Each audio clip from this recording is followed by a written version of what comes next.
Kanser. Arkadaşlar bir video gördüm böyle YouTube'da gezerken.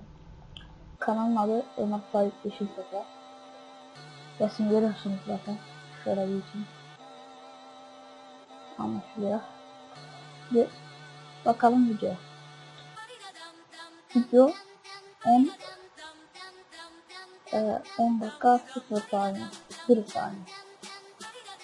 Şimdi akşamın değil mi? Bakalım buradan. Şöyle bir için ya da hiç geçmeden.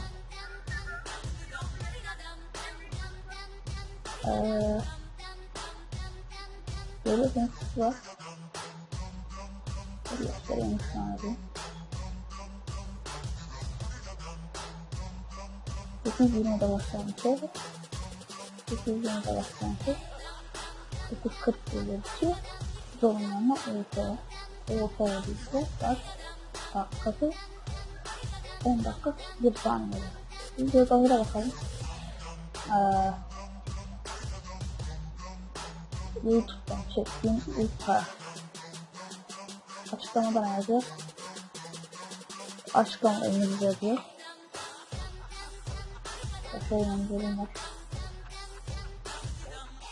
Şuna bakacağız ne yazıyor. Farklı tamamen. Şakala bakmadan acaba videonun süresi 10.01'de bitiyor. Sondaki yazı neden bu kadar uzun sürdü? Bunların cevabı çok basit. Bir kere YouTube'dan para alabilmek için en az 10 dakikalık video lazım. Ta bu çakal videonun sonuna eklediği yazı sayesinde para kazanıyor. O zaten kazanıyor. Zaten videonun bak gibi para almak için yapılmakta ol. Bu para YouTube için değil kendin için kullanacağın herkes bir amuk verdi. Sevmem. Burada ne kadar gerek var. Orada bir eleştirilmiş. Böyle bir yer olduğu istatik kanuna giren istatikleri ama sadece kadar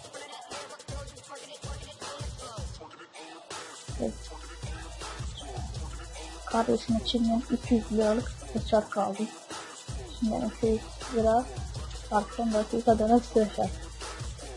Hızlı 200 lira hızlı 42 lira olur. Çok kolay değil mi? Böyle Aleyna Tilki hakkında açık. Aleyna Tilki taraf hakkında açıklamam. Aleyna Tilki cevap kısmına neden tehlikeli? 3 saat 13 boyunca tarafından bayıldı.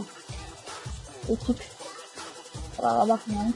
Sıraya isterek gençlerine yaşlar çelimlenir yükseniz almaz yaşları geç bu katıran. İşte böyle insanlar var YouTube'da. Ben de anlamıyorum. Neden böyle kişiler var YouTube'da? Yani anında banlanması lazım. Ya banı geçtim. Abone olunmaması lazım bunlara. O biraz ağır olurdu ama. 14.000 abone ya. 14.000. Hak eden var o kadar kişi. Adam 1 abonede ya. Neyse bir şey demiyorum. Bir videonun daha sonuna geldik. Görüşürüz.